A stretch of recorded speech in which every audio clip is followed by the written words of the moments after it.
ధ్యేయః సదా సవితృమండలమధ్యవర్తి నారాయణः సరసిజాసన సన్నివిష్టః కేయూరవాన్ మకరకుండలవాన్ కిరీటీహారీ హిరణ్మయవపుః ధృతశంఖచక్రః నమః శివాయ సాంబాయ సగణాయాదిహేతవే రుద్రాయ విష్ణవే తుభ్యం బ్రహ్మణే సూర్యమూర్తయే శివాయ గురవే నమః శ్రీమాత్రే నమః శ్రీ విష్ణురూపాయ నమః శివాయ.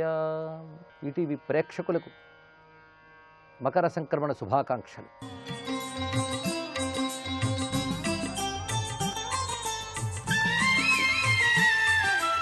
సంక్రాంతికి పుణ్యకాలం అని పేరున్నది.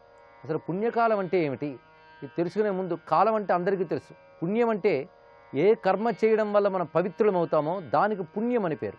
అందుకు మనల్ని పవిత్రం చేసే ఆలోచన, పవిత్రం చేసేటువంటి కర్మ, ఇవే పుణ్యము అని చెప్పబడుతుంటాయి. అయితే పుణ్యాలు చేయడానికి అనువైన కాలం ఒకటి ఉంటుంది. అంటే కొన్ని కాలాల్లోనే పుణ్యం చేయాలని కాదు, ఎప్పుడు చేయాలి. కానీ ఆ పుణ్యం చేసినప్పుడు అధిక ఫలాన్ని ఇచ్చే కాలం ఒకటి ఉంటుంది. వర్ష ఋతువులోనే ఎలాగైతే విత్తనాలు వేయాలో, పుణ్యకాలాల్లో పుణ్యకర్మలు చేస్తే అంత చక్కని ఫలితాలు లభిస్తాయి. అందుకే ఏ ఏ కాలాల్లో పుణ్యకర్మలు చేయాలో, అలాగే ఏ కాలంలో పుణ్యకర్మ చేస్తే అధికమైన ఫలాన్ని శీఘ్రంగా ఇస్తుందో ఆ కాలానికి పుణ్యకాలం అని పేరు. అలాంటి పుణ్యకాలాల్లో సంక్రమణ కాలం చాలా విశేషం. సంవత్సరంలో వచ్చే 12 సంక్రమణాలు పుణ్యకాలాలే, అందులో ఏమీ సందేహం లేదు. అందున ఉత్తరాయణ ఆరంభంలో వచ్చేటువంటి మకర సంక్రమణ పుణ్యకాలం సంక్రాంతులన్నింటిలోకి అత్యంత ముఖ్యంగా చెప్పబడుతున్నది. ఈ సంక్రమణంలో చేయవలసిన ప్రధానమైన పుణ్యకార్యాలు 3 చెప్పారు. ఒకటి స్నానం, రెండవది దానం, మూడవది శ్రాద్ధము. ఈ 3 చేయాలి ఇక్కడ. స్నానము మన యొక్క బాహ్యమైన శరీరాన్ని మాత్రమే కాకుండా అంతఃశరీరాన్ని పాపరహితం చేయడానికి కూడా పనికొచ్చేలా ఉండాలి. అందుకే భారతీయ సంస్కృతిలో స్నానము అఘమర్షణము, అనగా పాపాలని కడిగివేసేటువంటి స్నానం అవుతున్నది. అలాంటి స్నానాన్ని ఆచరించాలి. అది కేవలం బాహ్యశుద్ధి మాత్రమే కాకుండా సూక్ష్మ శరీర శుద్ధి కూడా చేస్తుంది. దానికి ముఖ్యంగా ఈ సంక్రమణంలో బ్రాహ్మీ ముహూర్తంలో చక్కని జలముల యందు, అంటే నదీ స్నానము ఇత్యాదు చాలా శ్రేష్టములే. ముఖ్యంగా ఈ రోజున అంటే మకర సంక్రమణ నాడు ప్రయాగలో స్నానం చాలా విశేషంగా చెప్తారు. లేదా మనం ఎక్కడ స్నానం చేస్తే అక్కడ గంగా, యమున, సరస్వతిని స్మరణ చేసుకుని స్నానం చేయాలి. అది అభ్యంగ స్నానం, చాలా శ్రేష్టం. అది చేయడం ఆరోగ్యకరము, అదేవిధంగా అంతఃశరీరాన్ని కూడా శుద్ధి చేస్తున్నది. అటువంటి స్నానాన్ని మంత్రపూర్వకంగా భగవత్ స్మరణతో చేయవలసిన అవసరం ఉన్నది. ఇక రెండవది దానం. సంక్రమణం నాడు కానీ దానం చేసినట్లయితే అది సర్వదోషాలని పోగొడుతుంది. అసలు మామూలుగా దయపుట్టి ఇచ్చేది వేరు, సంకల్పపూర్వకంగా ఇచ్చేది దానం అనిపించుకుంటుంది. అలాంటి దానము సర్వదోషాలని పోగొడుతుంది. అంతేకాదు మన దుఃఖ నివృత్తికి దానం గొప్ప ఉపాయం. అందుకే భారతీయ సంస్కృతిలో దానాన్ని చాలా విశేషంగా చెప్పారు. అందుకే ఈ సంక్రమణ కాలంలో దానం అనేది చాలా ప్రధానంగా చెప్తున్నారు ఇక్కడ. పైగా సంక్రమణానికి మునుపు గడియలు, వెనుక గడియలు కూడా అత్యంత పవిత్రమైనవి. ఇంకా సంక్రమణం వస్తూ ఉన్నది అనగానే ప్రవేశించే గడియలకు కూడా బలం ఉన్నది. యాయా సన్నిహిత నాడ్య తాహ తాహ పుణ్యతమా స్మృతా అని ధర్మశాస్త్ర వాక్యం. ఇది పుణ్యతమమైనటువంటి కాలము ఈ సంక్రమణ గడియలకు అటు ఇటు కూడా ఉంటుంది. అందుకే సంక్రమణం ముందు, సంక్రమణం ప్రవేశించిన తర్వాత కూడా ఈ స్నానదానములకు చాలా విశేషమైన అంశాన్ని ప్రస్తావన చేశారు. అందున శుక్లపక్షంలో కానీ సంక్రమణం పడితే అది గొప్ప యోగంగా శాస్త్రం ప్రస్తావన చేస్తున్నది. అలాంటి భవ్యమైనటువంటి సంక్రమణం ఇప్పుడు మనకి ఈ ఏడాది ప్రవేశించింది. ఈ సంక్రమణం నాడు స్నానం చేయడం వల్ల ఐశ్వర్యం లభిస్తుంది.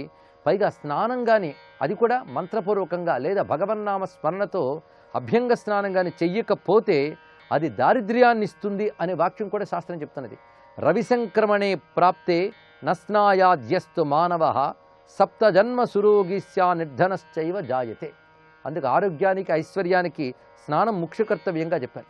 ఇక దానంలో కూడా సంక్రాంతౌ యాని దత్తాని హవ్య కవ్యాని దాతృభిః తాని నిత్యం దదాత్యర్కః పునర్జన్మని జన్మని. ఈరోజు ఏమిచ్చుకుంటామో అదే తర్వాత జన్మలకు కూడా పనికొస్తుంది అని చెప్తారు. ఇవాళ మనం ఒకటి అనుభవిస్తున్నామంటే గత జన్మల్లో దాన్ని ఎవరికో ప్రదానం చేసాం కనుక ఇప్పుడు అనుభవిస్తున్నాం. అందుకు ఒకప్పుడు ఇచ్చిందే తర్వాత దొరుకుతుంది. ఇది ఆదాన ప్రధాన వ్యవస్థ. అలాగా దేవతలకి, పితృదేవతలకి కూడా ఈ సమయంలో తగినవి ఇవ్వాలి. అందుకు దేవతలకు ఇచ్చే హవ్యములు, పితృదేవతలకు ఇచ్చే కవ్యములు ఈ రెండూ కూడా సంక్రమణం నాడు చేయాలి అన్నారు.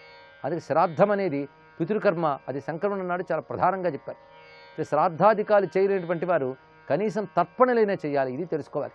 అలాగే దేవప్రీతికై, పితృదేవతా ప్రీతికై ఉత్తములైన విప్రునియందు విష్ణుభావన చేసి దానం చేయాలి.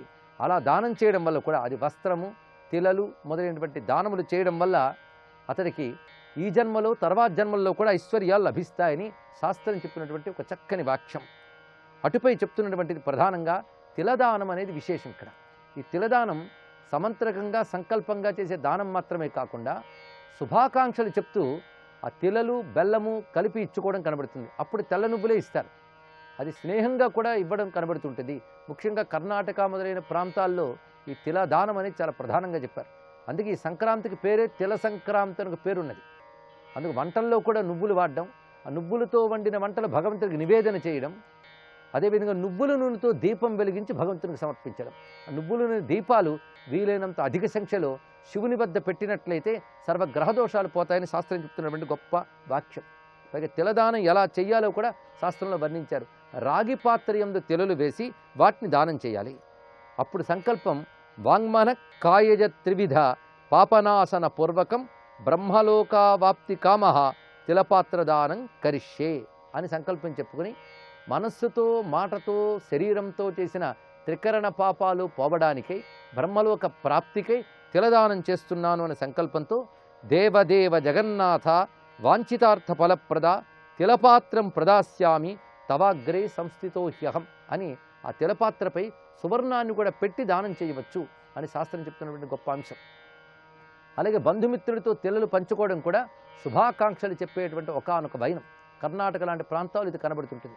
అదేవిధంగా ఆ నువ్వులు నూనె రాసుకుని అభ్యంగ స్నానం చేయడం కూడా ఈరోజు విశేషమైన అంశం చెప్తున్నారు. అలాగే శివపూజ సంక్రమణం నాడు ప్రత్యేకమైనటువంటి అంశం. ఇక్కడ ఆ శివుని పూజించేటప్పుడు కూడా ఒక పద్ధతి ఉన్నది ఇక్కడ. అది ప్రధానంగా శివునికి ఆవునేతితో అభిషేకం చేయాలి. తర్వాత శుద్ధోదకంతో కడగాలి. వస్త్రాది ఉపచారములు సమర్పిస్తూ బంగారము, వజ్రము, నీలము, పద్మరాగము, ముత్యము ఈ పంచరత్నాలతో స్వామివారిని అర్చించాలి. అదేవిధంగా గొడుగు, వింజామరులు వీటితో స్వామిని ఉపాసన చేస్తే చాలా విశేషమైన ఫలం లభిస్తున్నది. అదేవిధంగా స్వామివారికి నువ్వుల నూనెతో దీపం వెలిగించి సమర్పణ చేయాలి అని వివరిస్తున్నారు ఇక్కడ విశేషంగా. తిలతైలైన దీపాశ్చ దేయో శివగృహే శుభౌ.